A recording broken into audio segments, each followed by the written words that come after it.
Welcome to Talking Heads on USA Global TV, starring the one and only wonderful Dr. Jacalyn. It's a prestigious place where world-class influencers and experts meet, and where you'll find the most trusted advisors and coaches for all things in life and business.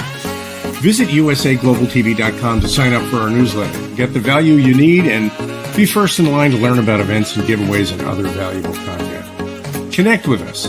Email Dr. Jacalyn at usaglobaltv.com to talk about how you can become part of USA Global TV. That's USA Global TV, where the doctor is always in. Hello and welcome to USA Global TV and Radio. Happy Friday or happy Saturday, wherever you are in the world. We are so excited to have you here. Our show today is Authentic Achievements, and the brainchild behind this platform for Authentic Achievements is KIM-ADELE Randall. Let's welcome her to the program. Hey. Hi. Hi, Dr. Jacalyn. How are you? I'm well, thanks. How are you? Yeah, good, thank you. Can't believe it's Friday already. The time's just flying, isn't it? It is. You know, I was thinking today as I was getting ready, it's Friday, but it's Fry-yay, right? Yeah. Fry-yay. And you're ahead of me by 5 hours. So how's it looking for later in the day? Yeah, it's looking good. And you've got to live a Friday, haven't you? Because you've got all the weekend to look forward to catch up with family and friends and do all those exciting things. But you also get that moment to be able to reflect back on all the stuff you're grateful for on the week that's just gone by. So I think I always have a massive smile on my face on a Friday, and obviously I get to come and chat to you and hear amazing stories. So what's not to love about Friday? Well, I agree with you. When I'm finished on Friday afternoon at 4:45 p.m. after I've been going since 10 of 9 a.m., I just think to myself, wow, look at all the amazing people I met, the fabulous conversations that we've had, and all the things that we've learned. And then I get really psyched up for the weekend because I get to catch up on my creative process and all the things that I'm creating in addition to the platform. So it really is truly a blessing. It is, and I love that that moment of being able to reflect on, like you say, the amazing people we meet, the stories that we get to hear, the lessons that we get to learn, and then when you get that downtime, they flow into that creative part of you, don't they? And I know you've just become a songwriter, haven't you? I have. This song's called What I can't even speak. It's called What Was I Thinking Back Then?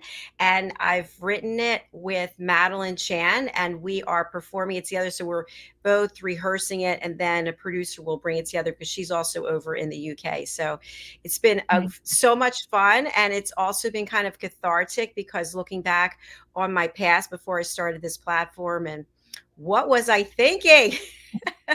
I do love it, because we get those moments in life, don't we, where we go back and we reflect and we're like, what was I thinking about then? What was wrong with me? What could I not see that I can see now? But I think that's the beauty, isn't it, of life? We all have 20/20 vision with hindsight. We can all look at something once we know what happened and go, oh, I should have seen that coming.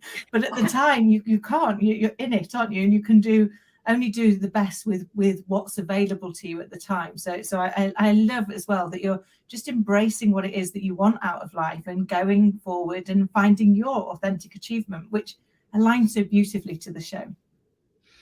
Yes, thank you for sharing that. And something I'd like to just discuss with you is when I do look back and I say to myself, what was I thinking? I realized that I was not always listening to my intuition. And sometimes there would be like a little red flag waving its head around, and I'd say, no, putting you aside, I'm moving forward because I think this is the best way, only to find out that there was a better choice, a better way. What are your thoughts about this? Oh, I love that. Our intuition really should be our GPS, shouldn't it? It should be the thing that keeps us on track. And yet we don't always give it the recognition that it should have. We kind of overthink things instead and dismiss those feelings of ours. And yet our intuition was designed to keep us safe. It was designed to let us know when things were going off track. And it's been interesting. I was listening to Earl Nightingale this week, and he says, one of the things he talked about is, why do we get ourselves in the mess that we get ourselves into? He said, because we don't think enough. And actually, the reason we don't think enough is we don't place enough value on the things that came to us for free. So things like our health, our intuition, our thinking, our brains, we tend to dismiss slightly and put all our focus in valuing things that we can buy. But if we instead put that focus on the things that are just priceless, it's amazing how better our lives can be because they steer us in the right direction. Very true. And you really hit on something that I want to explore a little bit further. And by the way, I want to let our audience know that we have a guest who is booked today, but she is not here. So the show must go on. We can carry on without, but we hope she shows up. I When I was younger, and not that long ago, up until maybe 5 or 6 years ago, I wouldn't feel good about myself. So I would go and buy something really expensive, usually shoes or bags. And then I would hate myself for it the whole time. And it's funny because I have a number of the shoes and bags left. I've given some away, I've sold some. And I now look at them and say, I really say out loud, hey, I love you, but I have no use for you anymore because my life isn't like that. I mean, I'm in a gown, believe it or not, right now. I've on a red gown, but I'm wearing socks. So all those shoes that I have or the bags, I spend most of my time doing this. So it's interesting how we kind of know we're not doing the right thing and then we do something else to punish ourselves and then we beat ourselves up about it. It's sort of this pattern. It's so true. And we therefore take away the joy that we got, because it's okay if we got joy from going and buying those shoes, even if it was momentary gratification. We got something from it that helped us move forward. And sometimes it's kind of how we feel. It's like the great Stella Adler said that, if you feel the same way when you're wearing a ball gown versus wearing your sweats and your trainers, then you're dead inside, because actually you should feel different in those things. They bring different emotions with us. And I think sometimes we forget that and we think, well, I can't do this. I sometimes will trot around at home, and I might have my jeans on and that, but I'll put some heels on because they make me feel good. They make me feel a little bit taller and a little bit more confident. Maybe it's because I'm 5'4" and spend most of my life feeling like the shortest person in the room. But it's sometimes it's those moments, and I think it was Amy Cuddy, isn't it, who's got the amazing TED talk about standing in the power pose. So if you stand either like pretending you're like Superman or Wonder Woman or something for a few minutes before you go and do that interview, when you go and get that job, when you come on a show like this, then actually it's scientifically proven that it changes your psychology and builds your confidence. So you come out significantly more confident afterwards. So if you're watching and you haven't seen that yet, I highly recommend it. It's fascinating. And it really works, even if you feel just a little bit silly, stood in your kitchen, pretending to be Superwoman. I think that's true. I'm standing like that now. And I know when I'm posing for pictures, I always stand, and I do feel like I'm in my power. Just a quick story I wanted to share as a follow-up to the shoes. And I'm putting myself out there just because maybe it'll help someone else. But I was obsessed with a certain pair of shoes. And I went to New York and I went to Fifth Avenue where the Dior store was. And they only had 8 pairs of these shoes. And I had known about it because the person in the store contacted me, and they only had a 6.5 or something like a 10. And I think at the time I was a 7.5. So I was convinced I was going to get my foot into the 6.5 because I needed to have those shoes, and they were very expensive. So they did not fit, but I made it work. And they had sort of jewels that went around your ankle, like it crisscrossed and came up. They had Swarovski crystals. So long story short, I was invited to this black tie thing as the host date.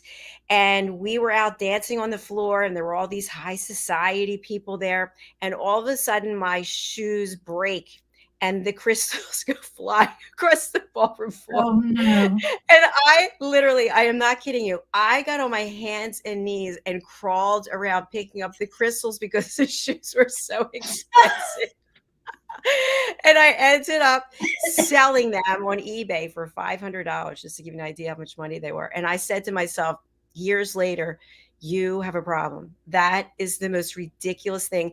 And then I thought, well, they were really sitting shoes. I should have just been sitting in them. They weren't dancing shoes, if you know what I mean. But that's an example of doing something completely ridiculous and looking back and go, what was I thinking?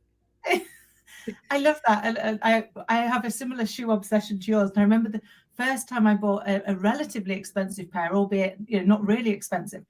And I just got my first big job, massive pay rise. And I'd gone and looked at these shoes that often. I dragged my poor friend in about 7 times. And she was like, crying out loud, Kim, buy them. You're going to get visitation rights soon. You've been here that often just looking at them and like stroking them. And that was 22 years ago, and I still have that pair of shoes, and they are still one of my favorites, and they still bring me joy every time I open the shoebox to put them on. But some of the reason being remembering how much my friend ridiculed me on how long it took me to make that purchase, to actually commit and say, you deserve this. You can treat yourself to something that you want and not feel guilty about it. And I love that. I think that's fabulous. I think in the case that you just described, it sounds like you were having conflict as to whether or not you deserved it, whether you were good enough for it. And my conflict was the opposite. It was, I felt like I deserved it, but I couldn't afford it. Do you know what I mean? So it's like, why are you buying this? You can't afford this. You're not a movie star. You're not a Hollywood, whatever. And I also remember going to New York to Manolo Blahnik. That was one of my favorite. I have tons of shoes from him, and there were several movie stars in there, and they only had so many people in the store at the time. It was a small store, and they had security there, and I was in there with the celebrities buying the same shoes that they were, but the difference was they could afford to buy those shoes, and I did. I couldn't, so I have to get a second job, and I'm thinking this is like a pattern of behavior that's totally dysfunctional. So I'm glad that I'm out of it, and I'm glad that I have I feel like the shoes are actually a work of art. I have a display case, and some of them, just one of the shoes for each pair is posed under the lights in the case, because they truly are magnificent. There are some beautiful shoes out there, aren't there? That are just, some of them are just too beautiful to wear. Yes. Which are those ridiculous? We always have them just to look at them, but some of them you just think that they are just such a creation that it's nice to kind of look at them. But I did realize, I've moved house 36 times since I left home at 21, which clearly is a bit of a problem. And I realized that my shoe obsession was a bit of an issue when you're kind of thinking, do you know how many times I've paid to move these shoes? I'm still dragging them around. And I've still got now like wardrobes full of shoes that I think, well, hold on, you're never going to get to wear all of those. But I love that moment where you're out and somebody comes up and says, oh, yeah, they're really lovely. Where did you get those? And you're like, Dulce's about 26 years ago. Dulce's, isn't even a particularly expensive shoe shop. And who keeps their shoes for 26 years? Somebody. But that's really amazing now. That because I just want to share this. I know some people, I'm not going to mention any names. I know them very well. And they feel like paying $10 for a pair of shoes is a great deal. Well, to me, those $10 shoes are probably going to start smelling because they're not real leather, and they're probably going to fall apart. Whereas if you spend, I don't care, $50, if they're leather and they're good quality, they will last a long time. And it sounds like that's what you have. It's true, isn't it? And you get that kind of retro piece. I've got a pair of, they're actually Converse trainers. And every time I wear them, people are like, oh, I love those. They're great. They're suede and they're really bulky. And they're like, when did you get them? Like 1984. So they're like the proper retro. But because they were such well-made shoes, and I don't wear them that often, they've kind of come back round 3 or 4 times. And I think that's the thing you see in life, isn't it? Is that we live life in circles, and things that went out of fashion come back into fashion. I left the 80s hoping to never see any of the fashion from the 80s come back again. But it's come back a few times to haunt me. But I think it is those parts that say, actually, how do we keep learning? How do we keep creating? How do we find what's useful? And we're talking shoes, but I think it could, it goes with anything in life, which is things don't have to have a shelf life. We can just look at new ways to use them or combine them with things so that we actually get more out of it and can continue to see value. I love that about the shelf life. Let's explore that. I just have one more shoe story just because it's so insane. So I was leaving someone and moving out, and I called my parents at the time my mom was on her way to work and my dad was leaving for work. And so they both came, and the person wasn't at the house, they were at work. So the first thing we had to do was get the shoes. And I kid you not, I only know this because my mother had a giant Cadillac, and the Cadillac had a huge trunk. I mean, huge. It was deep, not the kind of trunks I see today. So I had 250 shoe boxes from Manolo Blahnik. Every pair of shoes was stuffed, wrapped, boxed, and then I had one of those Polaroid pictures. I kept an inventory of what I had. So we're running down the steps. It was a townhouse and it had all these flights of stairs. I was like, get the shoes first. And long story short, I think my mom or my dad was in the dining room packing up some of my glasses, and all of a sudden the glass door on the hinge, it broke, and my dad yells, he came back, he's shooting at us, and we're all we're all crawling. Stay low, get the shoes out. The shoes, I love it. The shoes, and it ended up the neighbor called because they thought we were stealing from their home. It was such a thing. I kid you not. When I look back, that's another one of those what was I thinking? But I got the shoes safely, and I ended up selling them on eBay. I opened a store, and I was obsessed with having 100% positive feedback. And I was running 60 auctions a week while I was doing my job and working part-time as a makeup artist and getting my doctorate. It's amazing. And I sold them, and people would take pictures. I remember, and then we'll switch the subject. I had this red patent leather pair of Valentinos, and this woman in Australia bought them, and she wore them for her wedding with her white dress. And she sent me a picture, and I felt so good that the shelf life, it continued on in another country with someone else in their story. Oh, I love that. I think that's the thing, isn't it? When you see things, they, as you see in a different generation maybe that's using them, or somebody else that's using them, you think, oh, they got to be part of another story. And that's what we all get to do every day, is be part of each other's stories. And you've no idea whose story you're going to be part of today or tomorrow. And I think that's the most exciting thing about life, isn't it? It's that, like, you might be just a throwaway character, you might be a whole chapter, or you might be the rest of somebody's book, but you don't know that until you open your mind and just allow whatever's going to happen. It's so true, KIM-ADELE. And I think everything we're talking about today, even making fun of ourselves a little bit, there's still achievements in there because we recognize the behavior. And you're sharing that you have shoes that are decades old and they're still bringing you joy.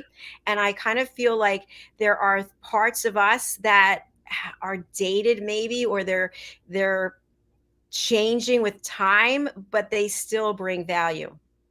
Oh, I love that, and it's so true. I mean, me and my friends, we're all heading into our last year before we turn 50, and that has given us real pause to reflect and go, wow, when we were younger, 40 seemed like old, and now that we're nearly 50, we're like, oh, it's not that old really.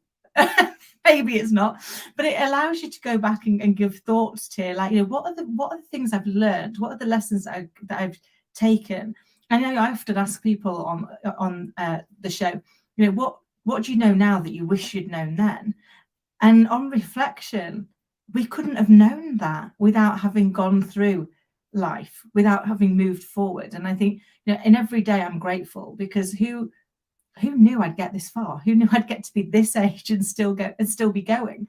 And who knows how much longer I can keep going? So I think it's really helped me to reflect on being grateful for every day, for every wrinkle, for every line, because it means I'm still here and I'm still trying, and I'm still hopefully adding some value to people. You are definitely adding value on this platform and on your own platform. So please don't even question that. I applaud you for 49. I'm 59, and oh my gosh, it's amazing. Well, it's interesting because thank you. I have been getting Botox in my forehead and here, and it's worn off. It's a year later. Normally I would have gone 3 or 4 times, but because I've been moving and going back and forth, I haven't done it. And I'm trying to embrace myself as I am, which is challenging because, and I'd be interested to hear your thoughts about this. my body has changed a lot, and it's been in the last 3 years, but up until then, I felt like when I did a certain amount of exercise and I pushed myself a certain way, I could eat whatever I wanted, regardless of my health situation. But now that is not the case at all. I have totally changed my diet. I'm still working out hard, but my body doesn't respond the way that it used to. So being that you're 10 years younger than I am, what do you, if anything, have you seen any changes or have you felt any differently? Oh, yeah, so many changes. I mean, nothing's quite where it used to be, which I'm kind of getting used to. It's like it's found a new home. But I think what I've learned in the last few years is to be kinder to myself. I mean, I look at mine. I'm terrified of needles. So, I know lots of people that have gone and done Botox and things, but my terror of needles would mean I could never possibly consider it because it's too scary. And so I had to learn instead to just embrace the fact that everything's going to get a little bit more wrinkly. It's all going to go south. So maybe I should try and focus on what can I do to love me the best I can, to embrace the changes. And actually, for me, one of the things that I count as a massive, massive blessing is I became a mum at 43, and I couldn't be prouder. And I've got a little girl, and I suddenly realized I had a really bad impression of myself and my body, and my looks until I had her. To be fair, I didn't think I was pretty enough, slim enough, attractive, and all of those things. I couldn't even look at myself in the mirror. I was so disgusted by what I saw. And then I had this amazing little human being and thought, I don't want her to ever look at herself in disgust in the same way I'd done for so many years. And I realized that if I don't want her to do that, I have to stop doing it to myself, because she would say things to me like, oh, Mummy, you're beautiful. And I'd immediately bat it away with, no, lovely, I'm not. Mummy's not. And I was like, to her, I am. And I should embrace that and thank her for that, not dismiss her opinion as not being valid. And now what I try and do is see myself through her eyes, because she just sees what you bring to her. And she's not comparing me to everybody else. She's not saying you can't be beautiful because they're beautiful. She just sees the beauty in everything. And I think it's been the thing I'm most grateful for. It's been my biggest blessing to now appreciate what there is, rather than compare it and say, well, I'm not like that. Well, no, I'm not. But it doesn't mean to say I can't be happy with who I am. Thank you so much for just being so open about that, because that is something that we feel as women. I'm not going to say every woman, I'm not going to say men don't, but typically we are so hard on ourselves. And I kind of think, just from what you shared about your daughter, and she's innocent and sweet, and she sees things through her eyes, and you are beautiful. Somewhere along the line, someone tells us something about ourselves, and I think that's where it starts to change. And when you hear something over and over again, you really start to believe it. And I'll just give a quick example. I was told, and I've shared this before, I was told that I have a horrible voice and I can't sing. And I actually was told that by men that I dated, and they like to sing themselves. And when I think back on it, it's probably because they wanted to be in the limelight singing. And I really believe that. And even though I love to sing, I would not sing around them. I worked for someone who also told me not to whistle, that I was low class for whistling, because I love to whistle too. So I stopped whistling. Like, all these things that people tell you, and you start to believe them. And then you go, what was I thinking? But it takes a long time, and the damage is done. And then you have to unpack it. And if we could just look at everything through a child's eyes and see the beauty. What are your thoughts of that? Oh, I love that, Dr. Jacalyn. And I love that you were honest enough to share with us. And people do, they layer on their concerns and make them ours. You can't sing, you can't do this. I mean, personally, my voice is a little bit like fingers on a blackboard. So I know I definitely am in the camp if I can't sing. But again, if I were to look at it through my little girl's eyes, the one thing that she insists on every night is that I sing her 2 songs. To her, my voice is beautiful.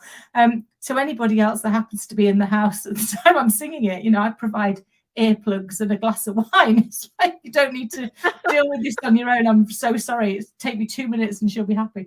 But I think it is, we live our lives with believing a truth, but it isn't always the truth. It's something somebody's told us that we've heard over and over again, possibly from more than one person, and we've therefore made it truth. we've believed it to be. But actually, when we start to realize that there's a difference between our truth and the truth, and we start to look for where is the evidence that this is our truth, not the truth, and what can I do to move to the truth? What can I do to move to a position that is serving me instead of one that isn't serving me?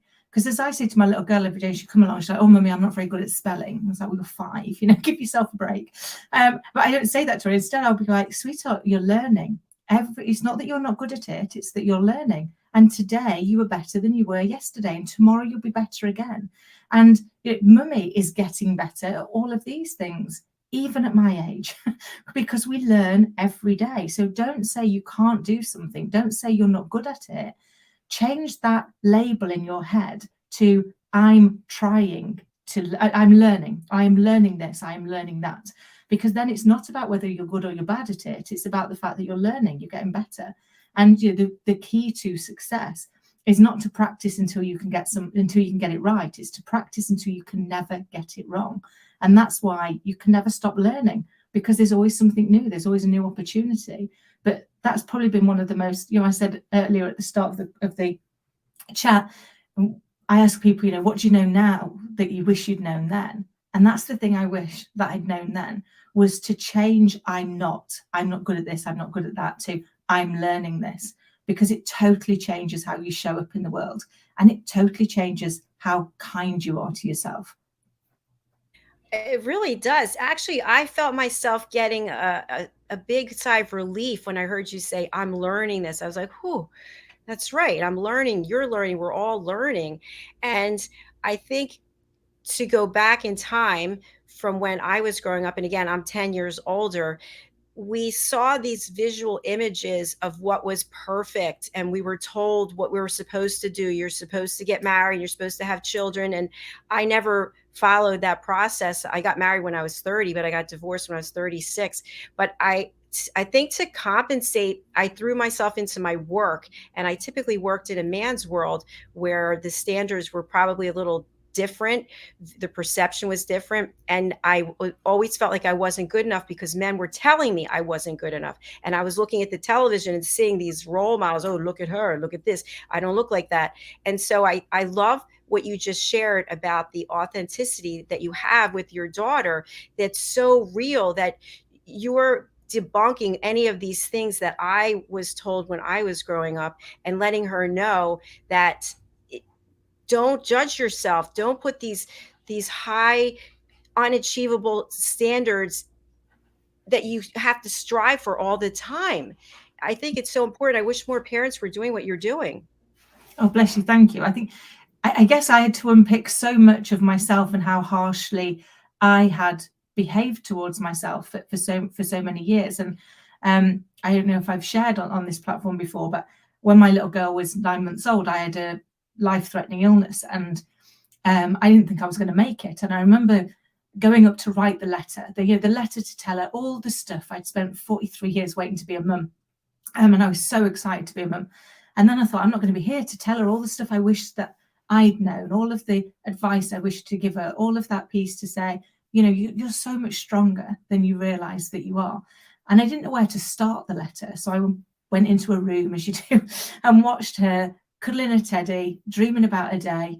And it hit me in that moment that the voice we talk to ourselves becomes the voice we teach our children to talk to themselves. And I felt like the world stopped, or maybe it was just my heart, but I vowed in that moment that I would do whatever it took to, if I survived, to ensure that I changed the voice in my head, that was not the legacy that I left her. And I realized that I can't just tell her not to think of that of herself. If I'm doing it, children don't learn by what we say. They learn by what we say and what we do and how we act.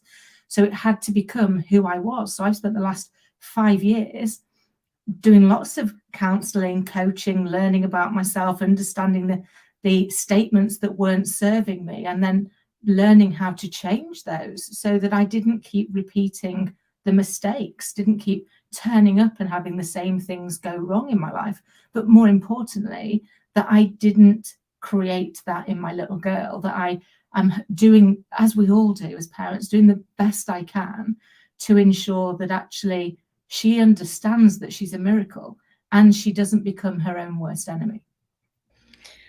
Whew. Just touched my heart with what you shared. And I'd love to have you share with us after we take a quick break the fact that you became a mom at 43 as opposed to 23, and what you had experienced in your life, almost dying, the what you had to go through to even have her, versus, hey, you're 21, it's time to get married. You're 22, it's time to have a baby. Would you mind going into that when we come back from our break? Yeah, of course, I will happily. Okay, fantastic. So we are going to show a clip, something that I worked on for 5 hours. I picked out the music and put it all together, and it's all in support of elevated listening. And so our elevated listening team, a number of our members did a testimonial, and slowly, one by one, I'm customizing it to each person. So now we're going to take a look at Caroline Heward, testimonial for the power of listening, and then we'll be right back.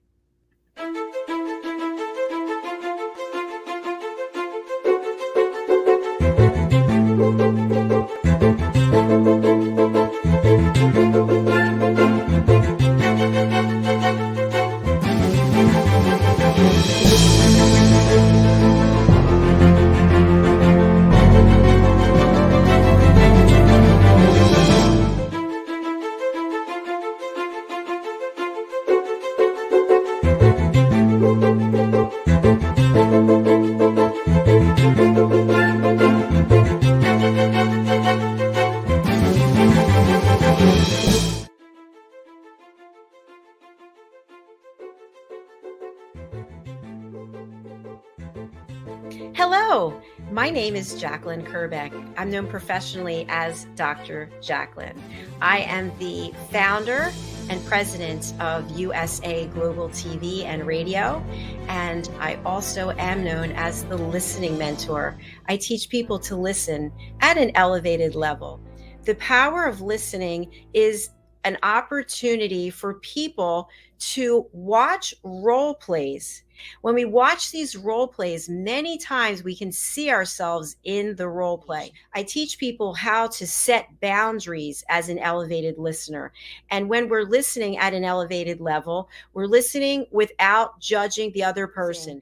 My goal, my wish, my mission is for us to respect each other, hold again that safe space for people to share their comments, their feelings, so it doesn't escalate. It's not years of being unheard. I'm asking you to open your heart, open your mind, and open your ears to support a world of inner peace and elevated listening. Thank you for your time today.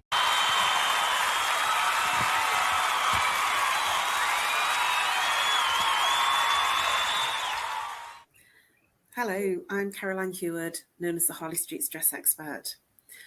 I literally help people manage and obliterate their stress, whether it's physical, emotional, mental, behavioral. I love what I do and I do what I love. And the reason for that is I solved my own depression, anxiety, and stress. I used to be a corporate high flyer, a very, very successful corporate marketing and PR girl. You know, one of those PR levies. And it was good and it was successful, but I wasn't happy. And when my father passed away, that was when it changed. And so 22 years ago, I changed what I do, and I'm loving what I do.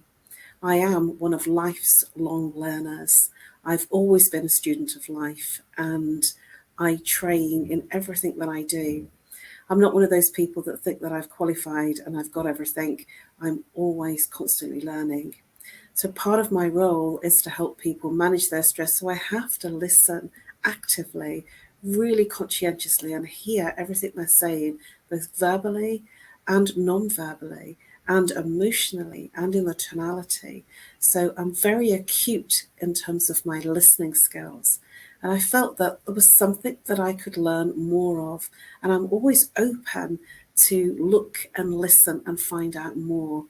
And so I took Dr. Jacalyn's course For one reason, I wanted to support her because she's done a lot of supporting of me and given me an incredible platform to help what more people in this world of this challenged environment.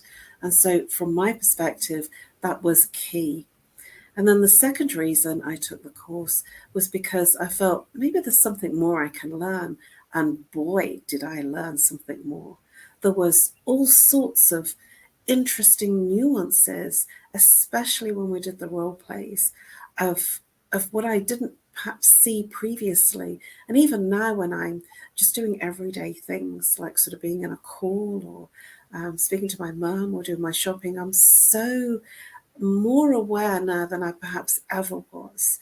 And it made me very highly, acutely, and intellectually aware of other people when they're not listening as well. And it almost has made me feel a little frustrated when I don't listen, and I kind of smile and laugh. And so I highly recommend this training. One, because it's lifelong training. It's not only for your business, it's for your personal life. It's for your friendships, it's for your intimacy, for your relationships, and it's also for your business. It will impact you in every aspect of your life. Dr. Jacalyn, I cannot thank you enough for what you have given in this training.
Can free up your space to go, tell me your story, share with me your lessons.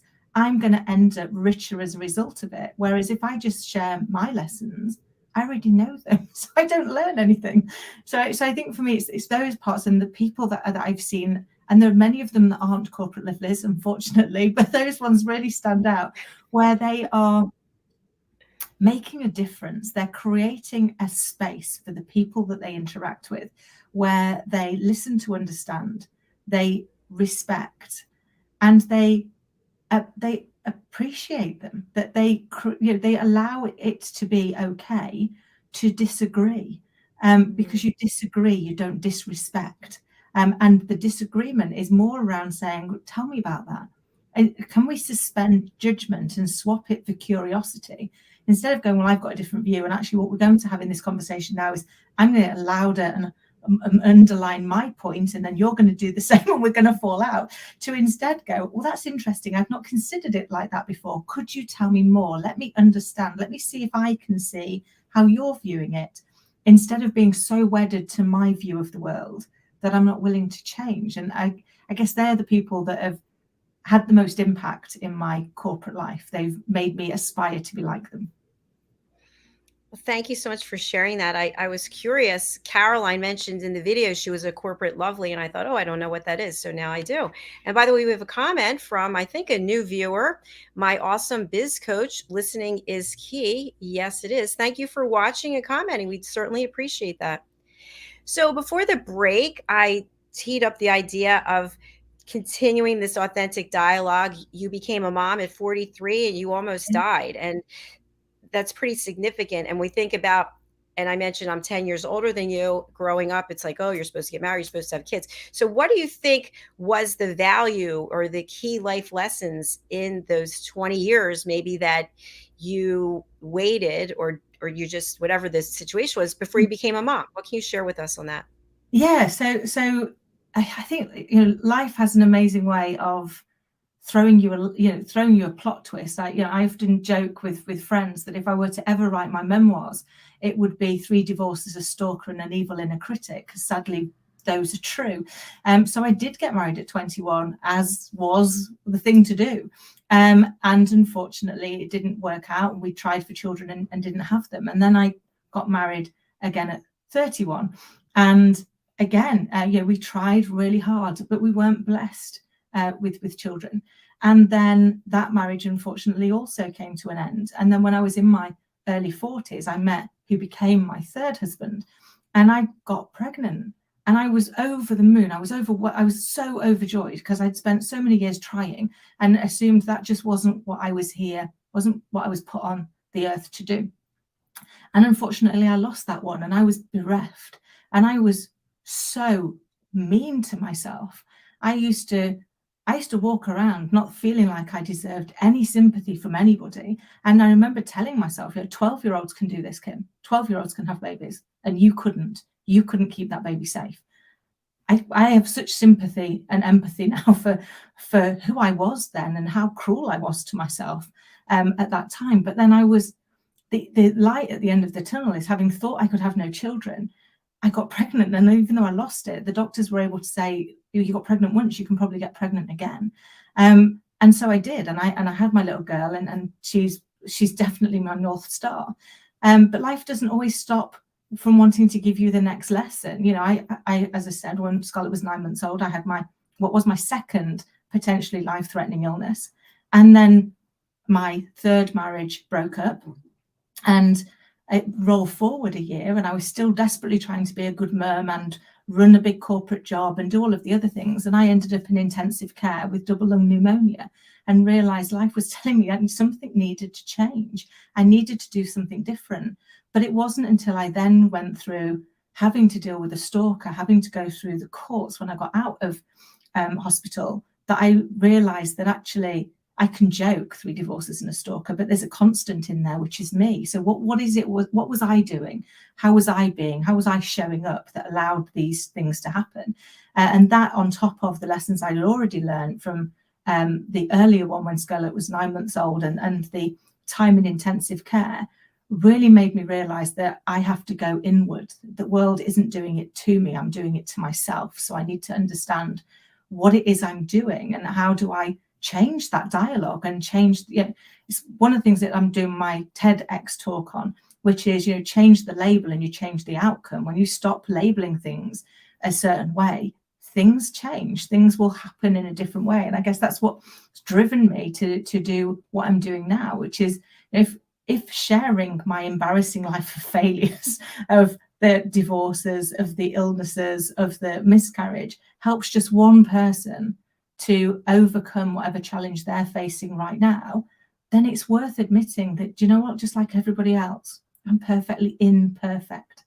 I make mistakes, but it's not the mistake that defines us. It's what we learn from it and how we move forward and try and leave things better than we found them. I have so much respect for you. I didn't know all of those parts of your life, and thank you for sharing that. I think that every step that you took led you to where you are, and that's the way it was supposed to be. And now you can look back and see what you learned and see where you went off track, and that is the value. And I just appreciate you for being so real and just putting yourself out there. And I'm sure that is helping someone. That just helped me, what you just shared. Oh, bless you. Thank you. It's so hard, isn't it? Because we live in this compare and despair society. So everyone else looks so perfect, so beautiful, so lovely airbrushed, and you look at your own messy reality and go, I'm failing at everything. And then I realized that I'm not failing unless I start to compare myself, because I'm not them. That's not my life. So my comparison shouldn't be anybody else. My comparison should be the me I was yesterday. Can I be a better version today than I was yesterday? Can I make a different mistake but not repeat the same one? Can I go and find something new and exciting? And when life throws me another plot twist, can I look at it like that? It used to be a disaster. Now I look at it and go, it's just a plot twist. let's just go with it. And it's like, we'll just see where this goes. We'll see who it brings into our life. And don't get me wrong, that doesn't mean to say I don't still get triggered. There aren't still times where things get really tough. I remember when my third marriage broke up, and it actually broke up 10 days before I had surgery. And a day after, I'd quit my corporate job to focus on my now ex-husband's career. So overnight, I became a 43-year-old single mum, an unemployed single mum facing surgery. And I didn't know what had happened. But I realized that actually I had to keep going, because I had a baby. She was 3 days before her first birthday, and she needed me. She needed me not to be a mess. And I'm slightly ashamed to say that at the time I had what worked for me as a coping mechanism, but was the worst coping mechanism in the world. I worked out that if I started crying at 8 p.m, as long as I finished crying by 2 a.m. in the morning, nobody'd know, because it was in between her feeds, and it was long enough that when I got up to go to the job that I started 5 days after he left, without looking like I've been slapped around the face all night with a wet fish. So I did it. And I did it for 4 months. And I didn't tell anybody that that's how I was feeling. I didn't trust that anybody else would be interested. I didn't want to be a burden. And yet I'm not a burden. My family love me. My friends love me. They wanted to be there for me, but I couldn't see that.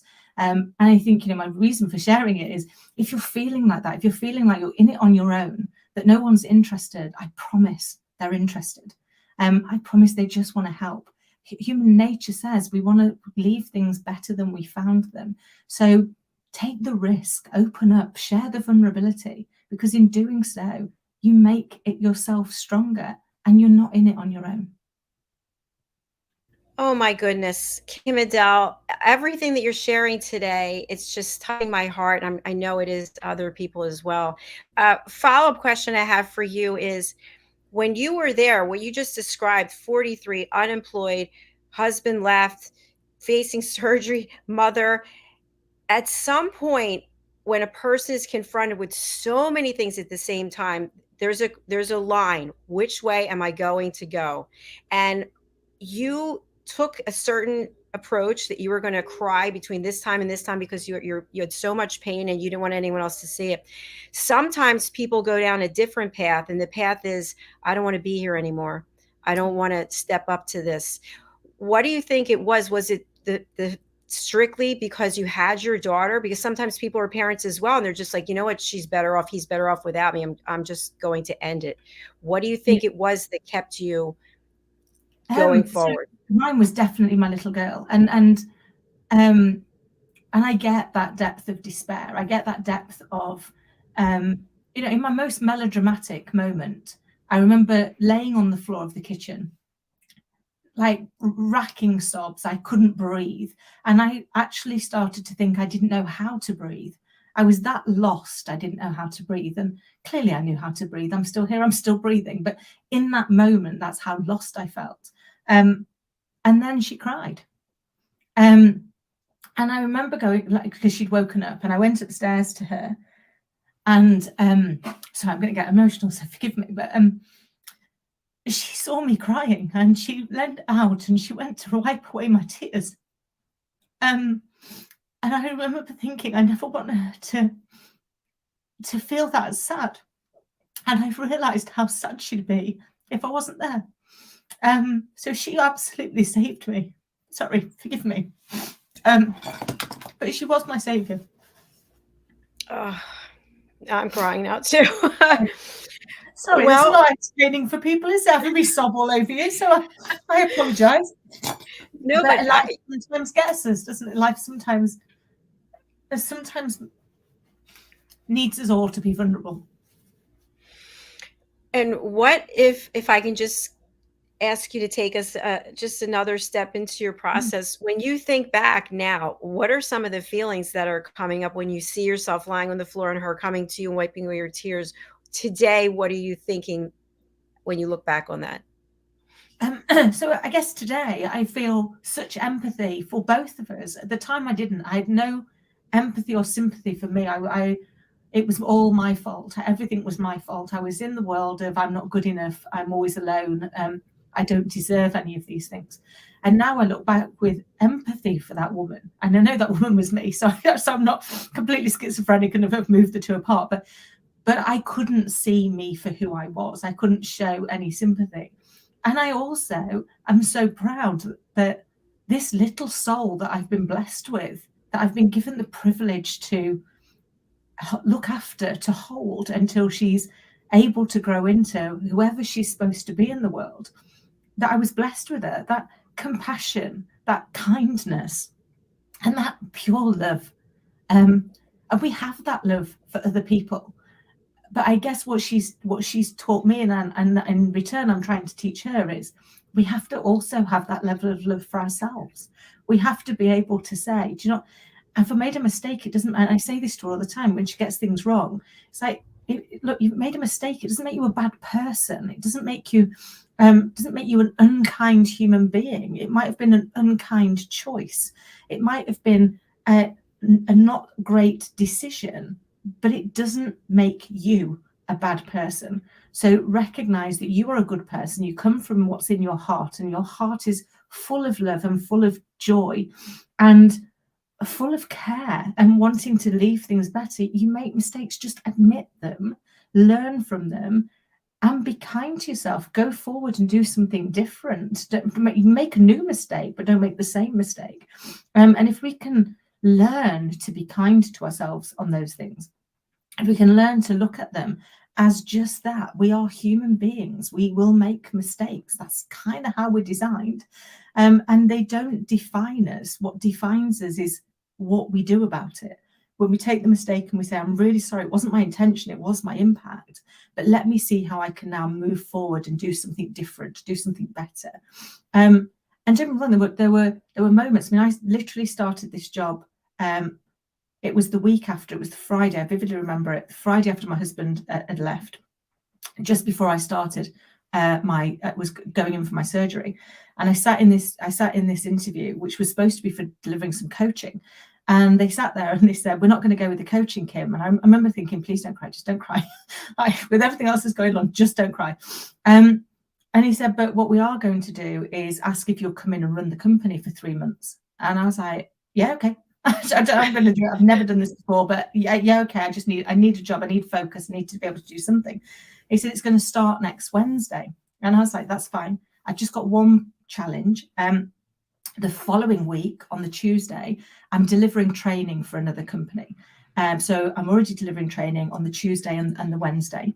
And then I've got another day in 4 weeks' time where I'm delivering training. But apart from that, I can do it as long as you're comfortable with that. And he was like, absolutely, let's start. So I started on that Wednesday. And the following Tuesday, and I never told them this, clearly they'll know it when they hear this. The following Tuesday, my training was actually my surgery. So I went in and had surgery on the Tuesday. They let me out on the Wednesday, and I was back at work on the Thursday because I needed to be. I needed focus. And what I realize now is it was a way of coping. It was a way of coping was to say, just keep going, just keep doing, just keep being what everybody else needs you to be. And I remember I met some amazing people who've become good friends since, and they said afterwards, we assumed your marriage had broken down long before. We had no idea that you'd got a health scare and you were having surgery because you were so together and you were so compassionate to everybody else. And I think that was because at the time I was so uncompassionate to myself. I didn't deserve anything. And that got me through until it didn't get me through anymore. Until actually that was, I needed to go back and say, you can't just keep being resilient. At some point, you're going to have to change the change the dialogue. My best friend, who's been my friend for 40 odd years, was like, I can't decide if you're incredibly strong or incredibly stupid. I was like, probably a little bit of both. But at some point, kindness has to come in as well. And it took me a lot of years to learn that. And I'm hoping in sharing my vulnerability, it helps people to go and find a way of being kind to themselves. Oh, KIM-ADELE, I have to say, for people who just would look at you, it looks like you have everything. It looks like you've been blessed, and then to have a child later in life, and yet you have been literally through hell and back. Yeah, and I think it was funny. Somebody watched. I've got a little brief video of the synopsis of bits of my story, but not all of it. And I remember somebody watched it, and then they came back to me and they were like, "Do you know, I'm 1,000 times more likely to hire you now than I ever was before, because I look at your profile and you've got a big smile on your face, and you look like nothing in the world has ever gone wrong for you. You've had a big corporate career. You now coach individuals or businesses on how to grow, on how to be bigger, and yet, like." We're kind of there going, well, what does she know? She's never actually gone through anything challenging. She didn't yet, just scratching the surface of what you've gone through. You've gone through a lot that's challenging. I was like, I have, but people have gone through a lot worse and a lot more of it. But I guess we never know what's going on behind the scenes. We don't know. And I've had people from the organizations that I was working in during all of these times, during the times where I was, facing surgery, say, we thought you were a swan before, no matter what was going on, companies facing liquidation, and you were helping them come out the other side. And they said nothing ever looked like it phased you. You were still the same person. You were still pleased to meet everybody. You were always willing to listen. You were always willing to lend your ear. And we assumed that was because you lived a perfect life. And yet now we realize you didn't. I was like, but that's the secret. Nobody does. Nobody lives a perfect life. Because we wouldn't learn and grow if we did. And yes, mine might have had a few more plot twists than I would like. But I'm grateful to every one of them, because it's taken me to 49 to say, I'm proud of who I've become. And I wouldn't have become this if I'd not gone through those, because I think we grow through our pain only when we go through our pain. Such a powerful share, that everything that you're bringing us in, you've opened the kimono, so to speak, to let us see a little bit about what you went through, what your life was like. And I think also, when our lives are messy, when we are sort of out of control, we want to hide that from other people because we feel we'll be judged. And I'd love to ask you a follow-up question, which is, when you were offered that incredible opportunity, something that was not what you thought you might be offered, you said you had training instead of surgery. Was that because you thought if you told them you're having surgery, they wouldn't hire you because they'd be afraid of the outcome, or what were the reasons? Yeah, so it was absolutely that.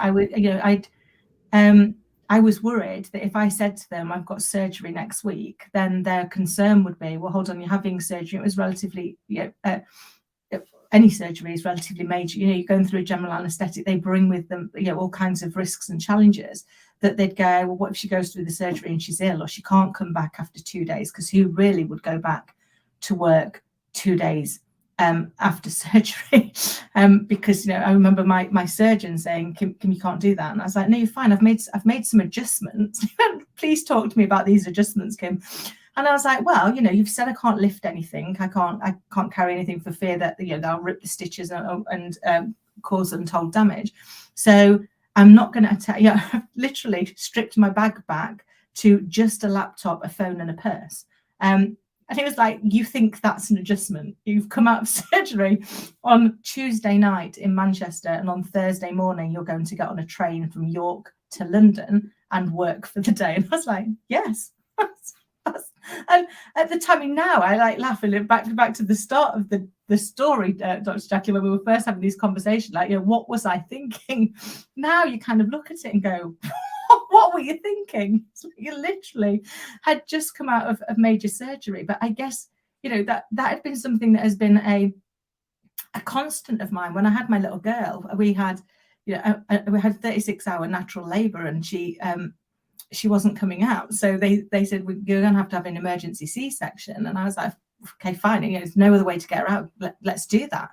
And I remember them wheeling me into surgery, and I climbed off the first bed and climbed onto the second. They were like, we think you might actually be made of steel.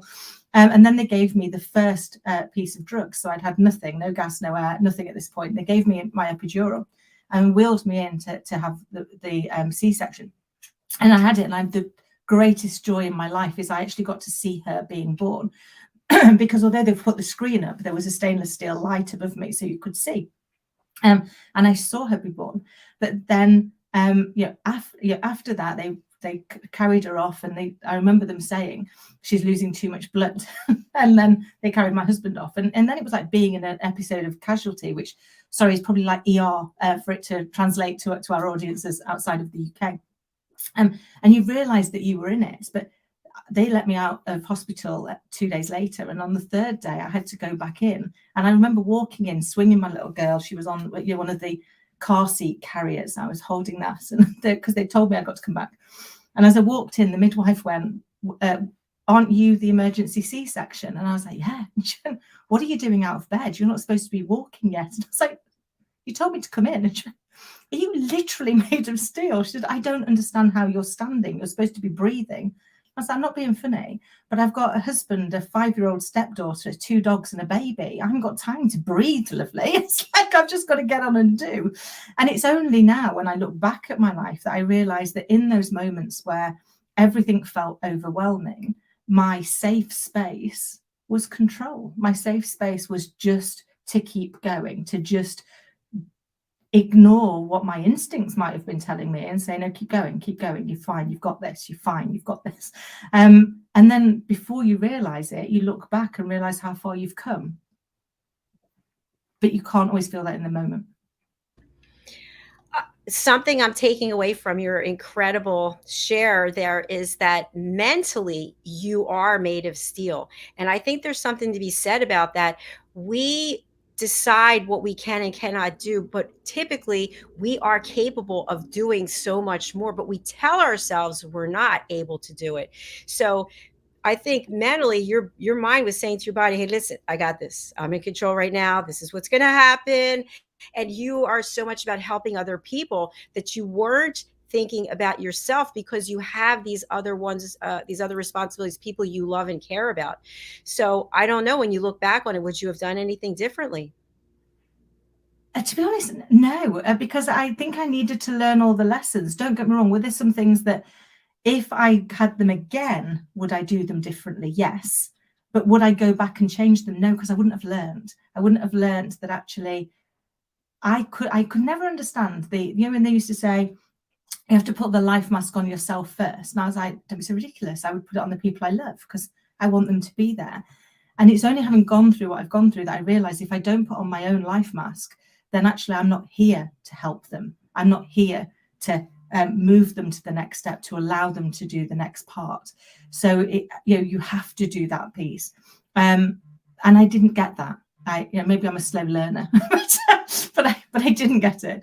And now I do. And that doesn't mean to say I put myself before them, but I put myself at least alongside them now, because I realize without that, I won't be here to help them. I won't be able to support.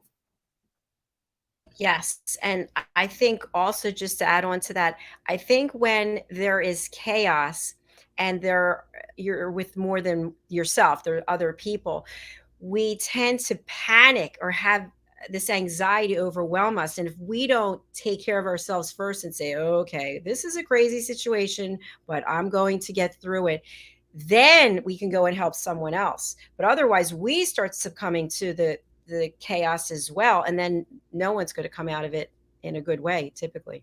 Absolutely. No, it's so true. And I think, it is all back to that piece that we have 2020 vision with the benefit of hindsight. When we've come through the other side, I often say, and it's a chapter in one of my books, life only makes sense in the rearview mirror. It's only when we can look back, knowing what we know now, that we can make sense of what happened when we were in it. Because when you're in it, you're dealing with the emotion. Our emotional brain responds 24 times faster than our thinking brain. And too often we're not dealing with what's actually happening. We're dealing with what we've made it mean. So we're over here in the emotion, and the emotions then drive more and more emotions, and the overwhelm becomes overwhelming. But if we can take that step back and almost try and become the observer of our own life, like to step back and look at it and go, okay, so what's actually happening? What am I making it mean? Let me bring it back and deal with what's happening. And then once that's gone, I will be able to go and deal with what I made it mean. And how do I heal that part of myself? How do I get help to heal that part of myself so that I'm no longer harming myself in the same way? I'm no longer dealing with those emotions that aren't actually helping. And it's one of the reasons why I went to qualify to become a face whisperer, was to say, you know, if we could understand each other's emotions, if we could see what there is that's out there, maybe we could step in and make a difference. And you know, I've seen videos with people that, and famous people that were taken sadly the day before they killed themselves, and we say there's no signs, but when you know what to look for, there were signs. And I think it's got to be, I always think the reason why I never did do any more than a fleeting think about not being here anymore was because I didn't want to be a burden. And I thought, well, if I went, then people are going to feel guilty, or people are going to feel sad. I didn't think I even warranted making them feel like that just to make me stop feeling bad. So I think for anybody who unfortunately does, they must feel like they have absolutely no impact, and that's heartbreaking. And I think if we can do anything to help anyone that's feeling like that, to say, reach out. You know, I'm always here. If you feel like there's nobody else, then get in touch, because there's always somebody who'll listen. And if you can just keep talking, you can get through it. You'll get through to the other side, and you'll look back and see just how much you've grown. KIM-ADELE, fantastic, just so vulnerable, and what you're saying is resonating with me in so many ways. We have a clip, actually. If you're wondering, people, what's going on, because we're still on the show. Our show after this, The Power of Etiquette and Manners, Philip Sykes couldn't make it today, so we were going to run an older show, but we'll just keep going as long as you have time. We do have a clip that I'd like to show right now because it ties in exactly with what you just shared. So let me take down this banner and then I will roll this clip. Let's take a look. If you're happy and you know it, clap your hands. If you're happy and you know it and you really want to show it, if you're happy and you know it, clap your hands. Bring me sunshine in your smile. I'm boiling up. Bring me laughter all the while. In this world where we live, there should be more happiness, so much joy you can give to each brand new bright tomorrow. What are you gonna do today? I would go run around in my new shoes. Make me happy through the years. Never bring me any tears. Let your arms be as warm as the sun from up above. Bring me fun, bring me sunshine, bring me love.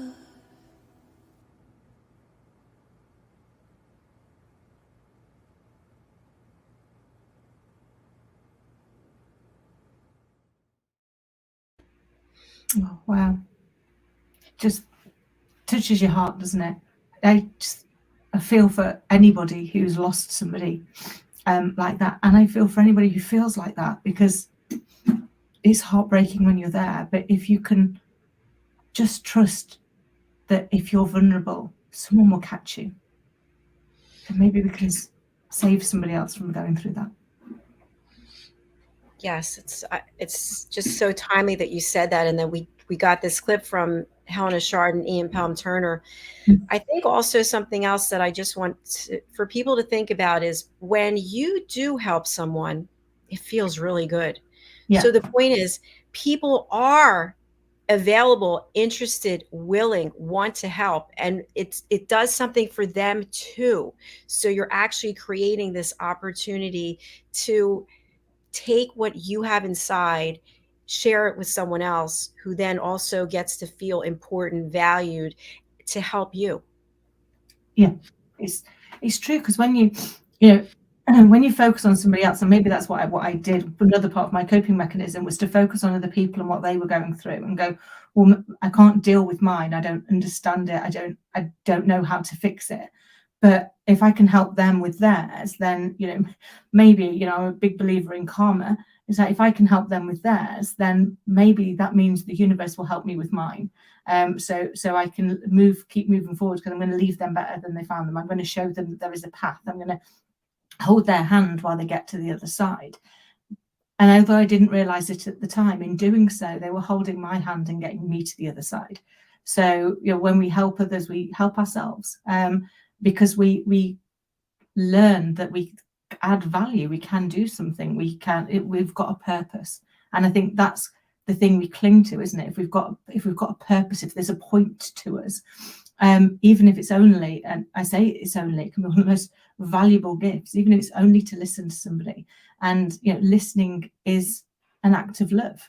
To truly listen to somebody, to sit there and hold the space and let them share whatever it's in them to share, is an act of love. And I'm beyond appreciative that you've all given me that act of love today, to let me share my journey with all its ups and downs. But all of that helps me to grow. It helps me to look back at it and see what the lessons are that I need to take. So for that, I am extremely grateful.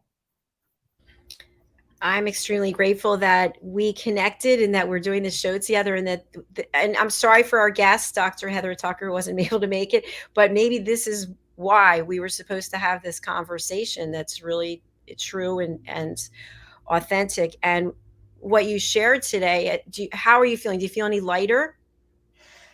Yeah, I guess. Yeah, I do actually. I do feel lighter.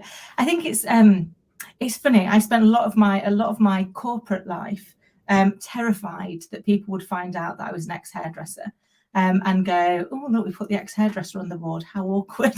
And yet it was funny. I was interviewing one of the guys who actually recruited me into a job many years ago. Poor soul, interviewed me for 3.5 hours.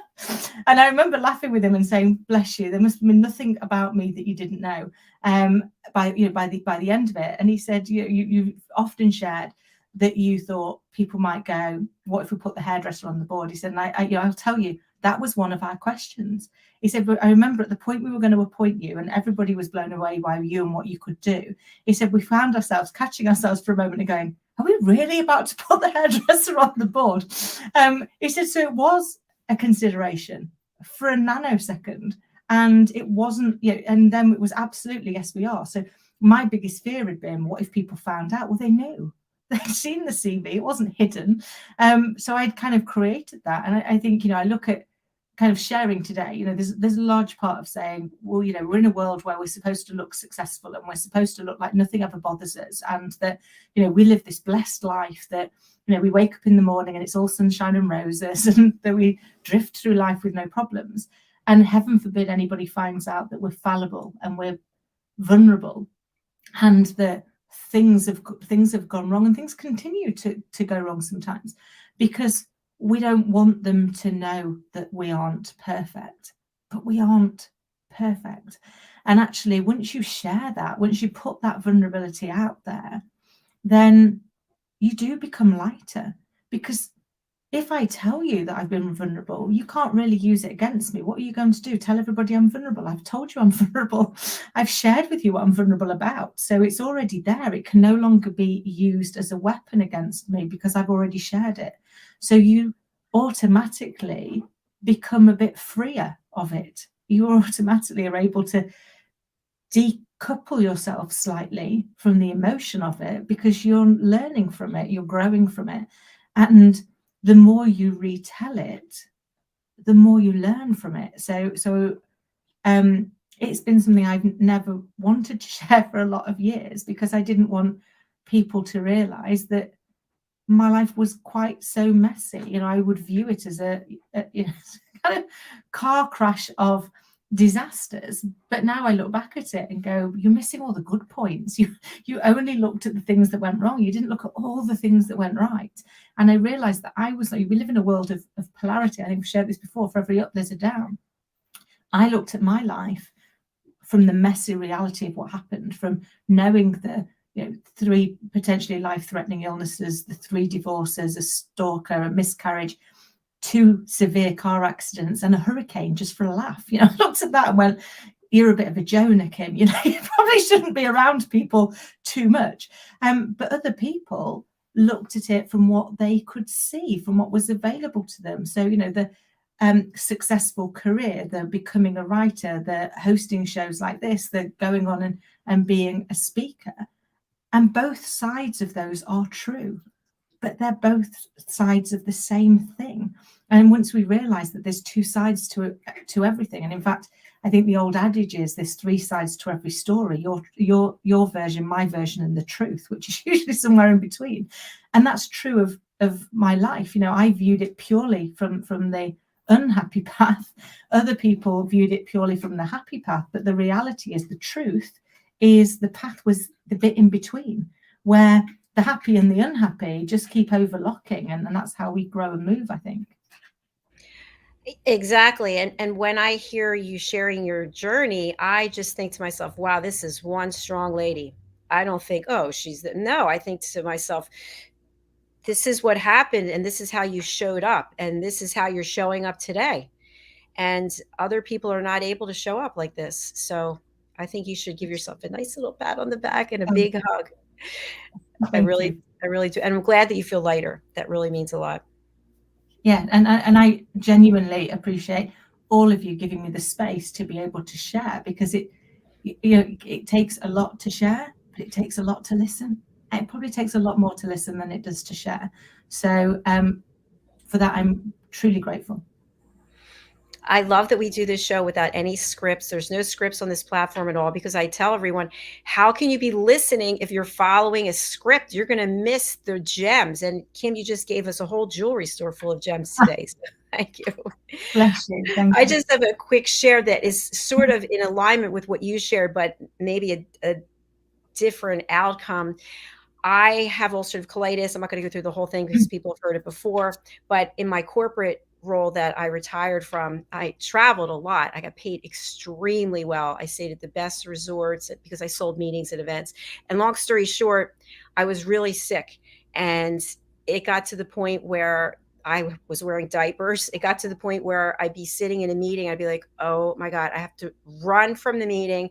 You know, it's the pain is overwhelming, and you're trying to sit there in your dress with your heels and smile. And meanwhile, I'm gripping onto the table, like, please, God, please let the pain go. And you know, when it's not going, you need to start running. So long story short, it was in January a few years ago, maybe right before I retired. And I was in a meeting with the executives, and we were talking about what I had going on in terms of accounts and business, what I was going to be bringing in. And I had worked really hard on the presentation, and the whole time I felt so sick. And I just said to myself, listen, body, get it together, because this is pivotal. They're all here. They're all looking at you. You cannot be running. You have to show that, you've got this under control. So I got through the presentation, like sweat coming down my back, because I knew at some point I had to make the front. And I was waiting for the feedback, and the most senior person was right across from me and was kind of just staring at me. I think kind of surprised that I had as much stuff going on as I did. And then the other person, another executive, he looked at me and he said in front of everyone, do you think you have the energy that it takes to keep doing this job? And I remember feeling like a knife had been stuck in my chest, and maybe one stuck in my back. So that was my immediate reaction, because why would you say this to me in front of all these people? Like, pull me aside one-on-one. But he said it in front of all these people. So I, of course, said, yes, I absolutely have the blah, blah, blah, blah, blah. And then I had to make my run. And I actually decided to just excused myself from the meeting and I drove home. And I remember that drive and I said, okay, let's take the emotion out of it. Is there any validity to what he just said? And did he actually just open a door for other opportunities to come to you? So I was still hurt. And I thought, I don't know if it's that I don't have the energy to do this job, or maybe I just don't want to do this job anymore. Maybe that's what my body is saying to me, that yes, you've had a great run, but maybe it's time for you to do something else. And I struggle with that, Kim-ADELE, because the money was so good and the perks were so good and the benefits were so good and the people in the company so good, my clients, everything. But I didn't feel well. And instead of maybe sitting down and just having a real conversation saying, okay, listen, this is the disease I have. This is what's going on with me. You know, because I would get, why don't you just take Pepto-Bismol? Or like crazy comments that, no, I got 16 inches of bleeding ulcers. No, it's not take Pepto-Bismol. But people didn't understand. So the bottom line, the end of the story is that I felt it was a call to action. I've been thinking about retiring and doing something else, but I was afraid to give up money and the benefits. And so I did retire 2 months later. I think it was that same year. It was, I don't remember, it was the year before the same year. It's all confusing with the pandemic. 2020 is when I retired. And the end of the story is that I don't make the money I used to make. I don't travel. I don't have the benefits I used to have. I'm behind this green screen, but I'm overlooking an incredible view of people out there on their jet skis and on their boats. It's amazing. But I didn't need the money. And the benefits, yeah, benefits are expensive when you have your own business. So I don't have the same level. So I'm doing what I can to adjust my health so that I eat right, I get enough sleep, I drink enough water, etc. So where I'm going with this to wrap it up is that comment that was so painful was actually a gift. And my body had been telling me over and over again, 6 months of every year, I'm sick, running to the bathroom 50 times a day. I kid you not even making it, lying there in my own waste, to be totally honest with you, saying to myself, oh my God, I could have just slipped and hit my head on the shower. But the truth is that I didn't want to see it for what it was. And even though I wasn't transparent exactly with everything going on, I told him I had ulcerative colitis, but I don't know that he understood that. He gave me a gift, and here I am today. Oh, I love that. And thank you so much for sharing. And I can only begin to imagine what you must have felt like in that moment when, you know, you've gone to all that effort despite everything that's going on, that you're digging deep, that you're finding the resilience to keep going, to kind of keep showing up, and then to have somebody that you trust to pull the rug out from under you, to stab you, to almost, you know, in that moment, I can't begin to imagine what that must have felt like. And you know, the fact that you were able now to kind of keep going and look back and see that it was a gift, it was a blessing. And I think sometimes maybe that's our lesson, isn't it? You know, the thing I've learned in life is that everything that happens is either a lesson, a blessing, or both. So if it doesn't feel like a blessing, I look really hard for the lesson, because it will be there. I just need to keep looking, because it's there to teach me something, even if at the time, like you say, at the time, it doesn't feel like a gift, doesn't feel like a blessing. But I think, you know, when the doors close, somewhere they open a window, and we just have to keep looking for that window. Absolutely. And I also just want to share that the person who made that comment is someone I really have a lot of respect for and I admire, and I still consider as a friend. And I realize when you're in business, you can be friends with someone, but you're still running a business. And I think that's another tough lesson that people have to understand. You know, as business owners, yeah, we love you, we love our team, we love our clients, but we're still running a business, and that requires putting on a different hat sometimes. And just one more story I'll share about the corporate role. I used to travel to New York quite frequently, and I had clients that their names are known all around the world. And I love that part of the job, especially when they had like a company store. You get to go in and buy everything for a really great deal and be a brand ambassador, really. So I was going to New York for this one trip, and it was a very important meeting. And I was traveling with one of my team members, a person I really have a lot of respect for, even to this day. And I had been very sick, again, with the ulcerative colitis. And I knew what it was going to take for me to go to New York. I knew it was going to be 2 days of not eating, just drinking little sips of water, mentally getting myself psyched up, because there's that, I can't explain it. It's this incredible feeling of, oh my gosh, am I going to have to go to the bathroom? Like yesterday, I went for a walk for 2 hours, and the whole time I was like, okay, I know where the bathrooms are, in case, because you never know. You never know. But mentally, I talk myself off the ledge. So to end this story, I got myself together. I was dressed to the nines. I had to take a train. I was meeting him on the train, and where he's talking just small talk. And the whole time I'm thinking, please God, I don't want to use the bathroom this train. I don't want to use a train bathroom. Train bathrooms aren't nice. But it was consuming. And then as we're walking, leaving the station, walking, not knowing where any restrooms were, and then getting to meet the client, and then having to present, and knowing that you're presenting to, C-level executive, one of the biggest companies in the world, and you may have to run to the bathroom. And to end the story, got through all of it, and my team member said, let's go get something to eat. Now I can't eat anything, and I don't even want to be, but if I'm going to eat, I want to eat in a hotel where they have a whole bank of bathrooms with high ceiling and music, and they're spraying air for whatever it is.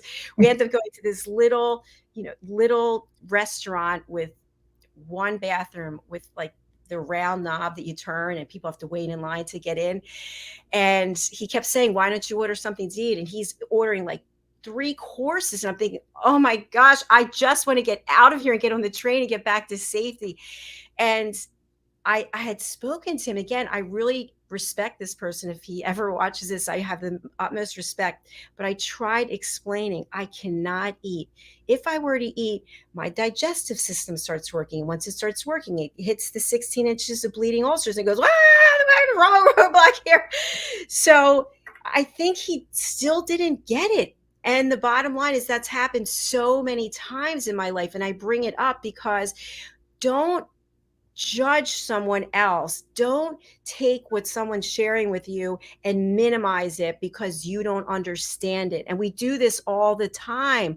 Oh, you'll be okay. We're trying to be encouraging, but what we're doing is we're dismissing the other person. And it comes to listening. If someone is bearing their soul and telling you, they're not asking you to be a hero. They're not asking you for a solution. They just want to get it off their chest and share with someone. What do you think, KIM-ADELE? Oh, I love that. And thank you so much for sharing, because it takes a lot, doesn't it, to be vulnerable, to share your vulnerability. But I think you're right. I think sometimes we just want someone to listen, not to help, not to have an answer, not to placate us, not to do any of those things, just to listen.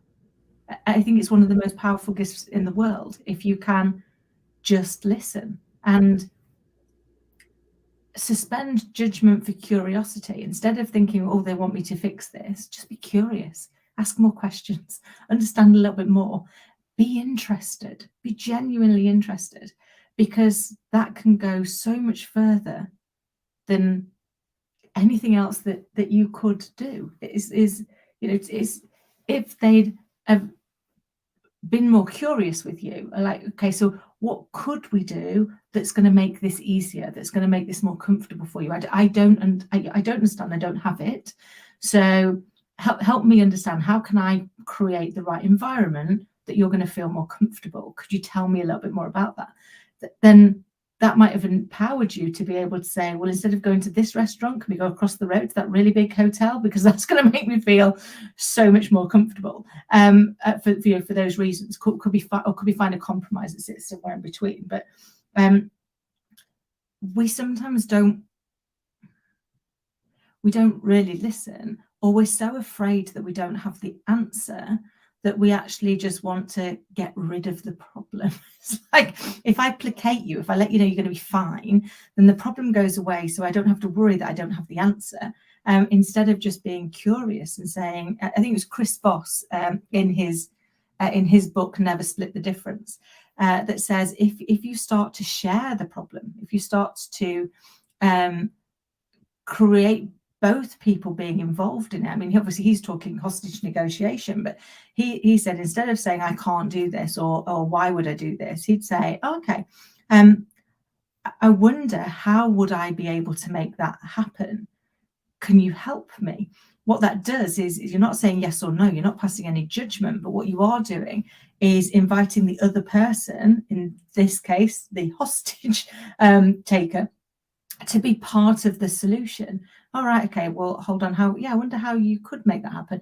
How can I help make that happen? Because I want that to happen. So changing that kind of judgment, that locking down, to that curiosity, to that seeking to understand and work together to find a solution, can be so powerful, can't it? And hopefully leave the person that you're talking to, the person that you're trying to help, genuinely feeling helped, even if there's no end solution. The fact that they've been listened to can be so powerful, can't it? Yes, absolutely. And it can really change someone's day, someone's life. If I were to ask you how many people, names of people that you know really listen to, you'd be able to tell me. You'd say, oh, Billy, Bobby, Susan. How many people are not? Well, I know they're not listening. We know who is genuinely showing up for us and who actually really cares. And just to add on a little bit to what you said, in the scenario that I shared about this other team member, I feel like, because the illness, ulcerative colitis, it is not a sexy disease. It's called the bathroom disease, the dreaded bathroom disease. And I've always felt like I had a sexy side. I've always felt glamorous and sexy in some ways. So it was almost like, well, you can be sexy, but we're bringing you down. Okay. Your sexy's coming down because we got this going on. And I feel like that is also something, how we perceive ourselves. And then, okay, well, now you're going to get punished. What I shared about the shoes, we get punished in some way, but I don't think that's actually true. I think it's, we took a course, we decided to go down a path and it wasn't the right one, or we've had something knocking at our brain saying, guess what?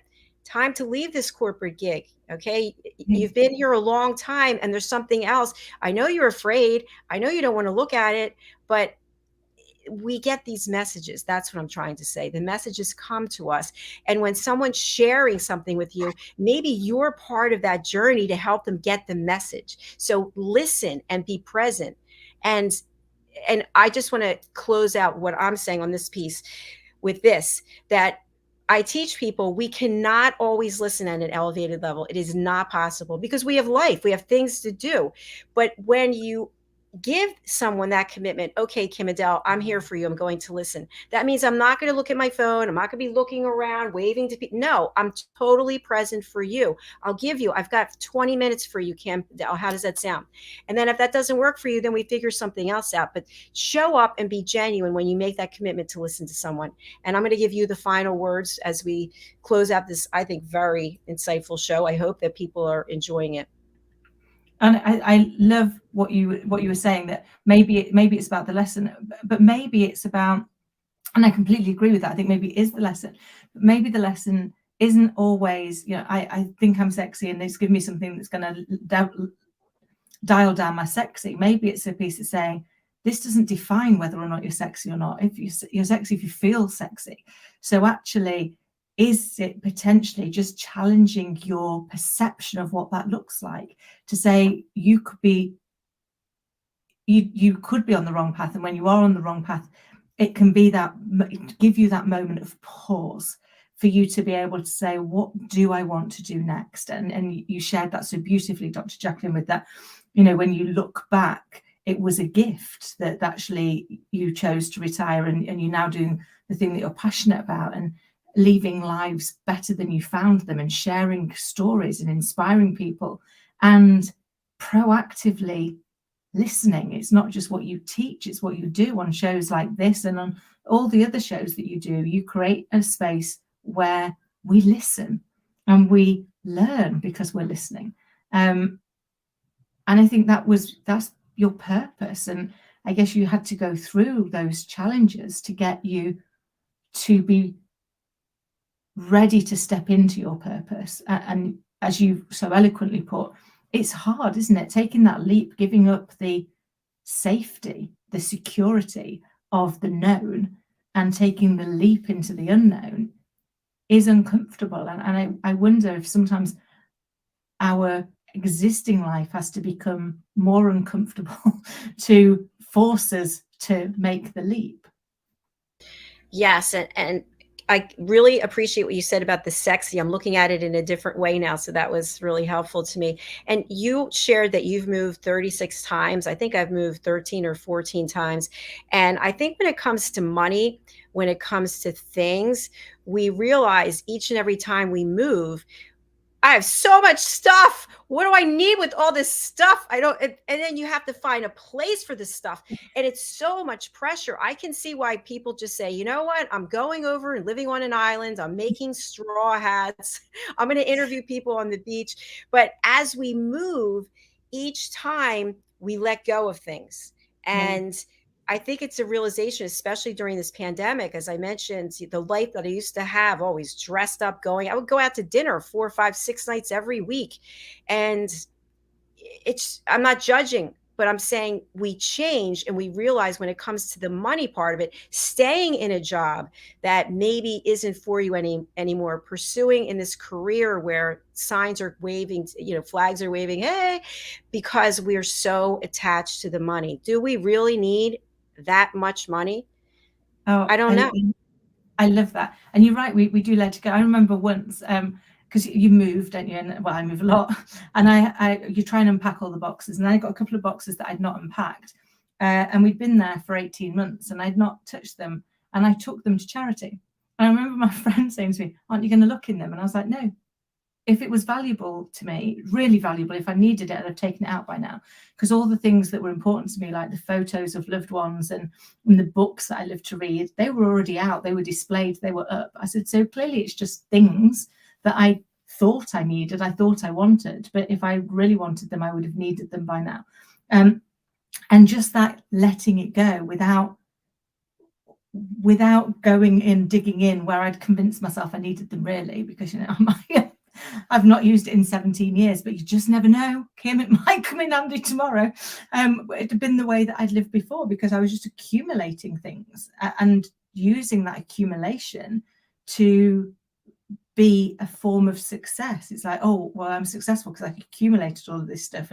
And therefore, all of the disasters in my life aren't really disasters because look at all this stuff that I've got that I'm now shipping around the world and trying to find houses that will home it. I think once you realize to let go of that, you realize the things that are really important to us are the memories, the people that we meet, the lives that we touch, the lives that touch us. And you carry those everywhere because you carry them in your heart. I am smiling back here because I have boxes in the garage that have been there for 2 years and I walk by them and I say, I'm just going to give it away. I don't even know what's in there. I don't care. Exactly what you just said. And when I went I'm in New Jersey now in the United States. When I went from New Jersey to Florida, I shipped these great wardrobe boxes filled with shoe boxes and they're in Florida. And when I was leaving Florida, I thought to myself, they're still in the boxes. I'm not wearing them. I am not shipping them. But there was part of me going, oh, but you paid so much money for them. And the other part of me said, yeah, that was 10 years ago. They can stay in the box. Nothing's happening to them. So I hope people will take away just from this part of the show that we accumulate things and then we define ourselves by these things. And then we're held hostage by these things. And then we spend money for these things to find space I'll get a storage unit. I can't tell you how many times in my life I've had a storage unit for my things. And I never even went to the storage unit. I have to keep paying a month. It's insane. I love that because it's true, isn't it? It's like we've spent all this money and then we go, well, we've spent all this money on it. So now I'm going to spend even more money on it because I spent money on it in the first place. And I'd be, you're not using it, you're not loving it. I had this with my parents. They downsized last year. So they lived in their last house 20 years, and we had to kind of downsize it. And explaining to my mum, and she was like, "Oh yeah, but Kim, so and so gave me that, or so and so gave me this." And I was like, "But I get all of that, but you're moving from a 7-room house to a 4-room house. It's not going to fit. We're going to have to. You've got to be able to live in it. You've got to be able to feel comfortable with it." So one of the things that we did with them when they were doing it is say, why don't we take each thing out and why don't you look at it for a while and take a photo of it in your phone, and then we'll give it to charity. Because actually, imagine you can send that into somebody else's story. So rather than it be sat at the back of a cupboard or in a box in your garage that you're never going to get to, it could be living its purpose in somebody else's story. And you'll always know, you'll always have the memory. Every time you look at the picture, you'll know that reminds you that it came from this person who you love. But it's that's important, not the mug, not the vase, not the thing. It's the memory. So can you detach yourself from the thing and hold on to the memory? And it seems to have worked, because they are now able to move around the house that they're in, because we were able to kind of free up some of the things and send them off to be part of somebody else's journey. Congratulations on that. That's not easy to do. That is not easy to get people to see that, because I think also as we get older, we have an attachment to our things because we've given up, or things have been taken away from us, whether it's the ability to drive, whatever it might be. And then we become attached to our things. And just, I said one more comment, which is when I left here in New Jersey in November, we had a bunch of food and a bunch of things, and someone suggested just putting them in the trash. And I said, no, I'm going to give them away. And it wasn't that easy to give them away, believe it or not, making phone calls, especially about frozen food. So I found a place that would take it, and it wasn't that far from here. I'm going to say maybe 7 miles. And I pull up in my Mercedes, and I'm pulling into this shopping center, and I see these people standing outside waiting to get in to have things given to them. They were homeless, obviously. And I just started to cry, and I thought to myself, oh my God, I am so lucky. I am so blessed. It is a gift to be able to help people. I'm looking at these people. I'm not judging. My heart's going out to them, and they're so close. So my point is, someone might be right in front of you needing something. They don't have to look like they're homeless. They don't have to look any way. They may truly be in need of your time, of your kindness, of your hello, of how are you doing, and actually staying around for the answer. How many times do we say, how are you doing? Bye, keep going. Okay. Oh. So open your eyes, please, and just listen and realize that it could be just a simple hello, good morning, how are you, that could mean something between someone taking their own life and not. So true. I always think, whenever I see anybody in need, there but for the grace of God go all of us. And therefore, what can we do to try and make it just a little bit easier for them? Even if that is just listen, just say hello, just see them. Because that is probably one of the things that is the hardest for people, is when you don't feel seen, they don't feel heard, that leads them to not feel valued. So if we can just take a moment. And I know, Dr. Jacalyn, normally that's one of the clips that we share, isn't it, in this show, is that amazing piece of work, just take a moment.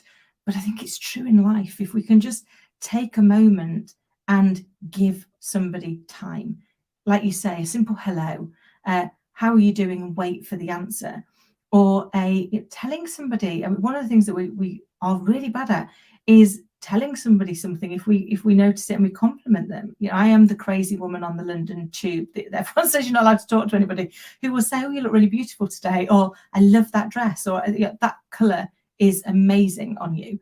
And you want to see the impact something so simple has, because people don't expect it.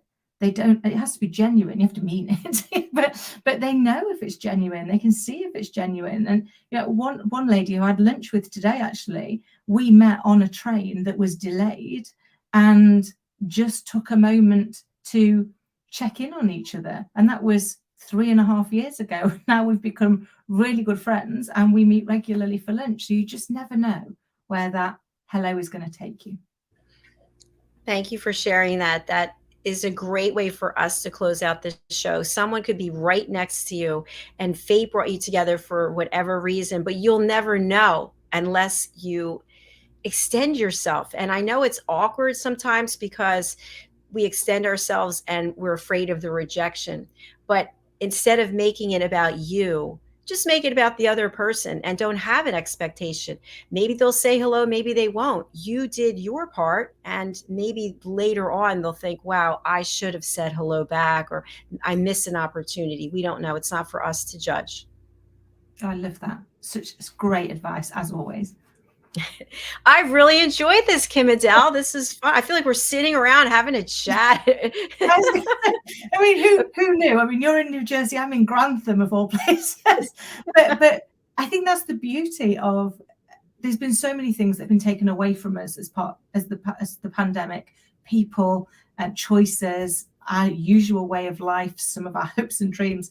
But I think what it's given us is an ability to realize that you can build really strong relationships, really strong connections with people that you would never have come into contact with before.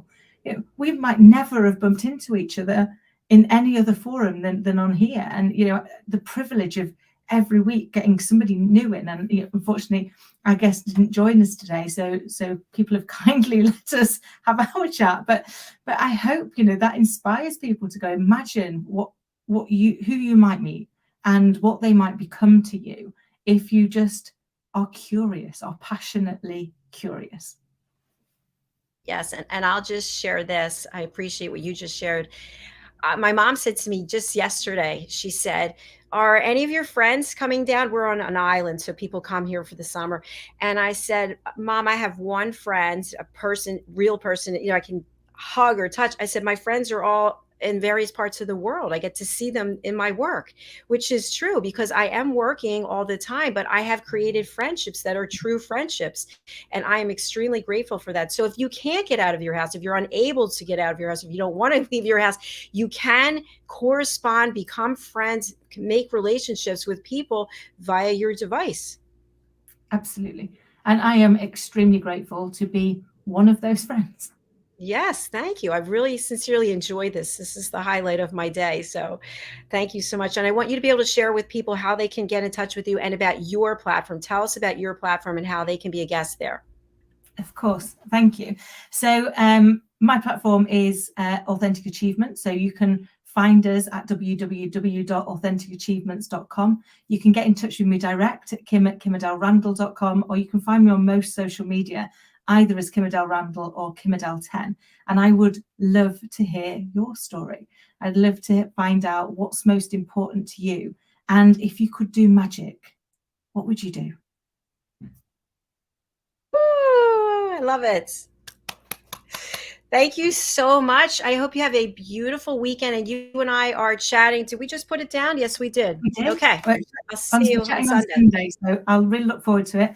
And it's been an amazing, as always. Thank you, Dr. Jacalyn, for listening. I truly, truly appreciate it. And thank you to everybody else listening to me as well. And I look forward to next time. I do too. Thanks for spending this extra time. And thank you for listening to me. Pleasure. Bye, Kim-ADELE. Bye. And thank you to those of you who stayed with us during the double show, I have to say.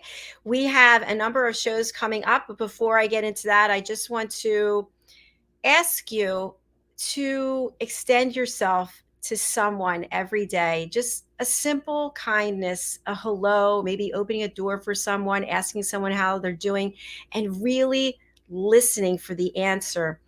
And taking to heart that people typically are not interested in a solution. So don't feel that pressure that, oh, if I listen to what they're saying, I have to have an answer. I have to.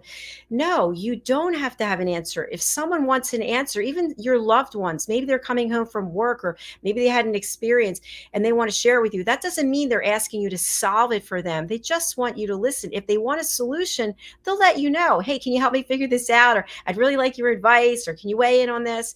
But otherwise, it feels so good. I listen to people all week long. This is what I do.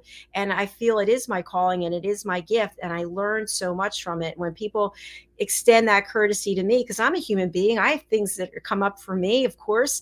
And I'm just grateful that KIM-ADELE was there for me today and that you are there for me now. So thank you very much. Our next show is coming up. It's Talking Heads, and Christine Amy Artner will be sharing the stage. She has her own show, and I'm excited what she's going to be teaching us today about improv. So wherever you are, please stay and continue watching. After that, we have the United Kitchens, followed by the Listening Mentor, Loving Longevity, and Pet Psychic Amina. If you would like to know where you can find our shows, that they're all in nicely grouped playlists, it's over on our YouTube channel, which is USA Global TV. And you can subscribe to our channel. We'd really appreciate it. I love to find out the demographics of who's watching and where they're watching from.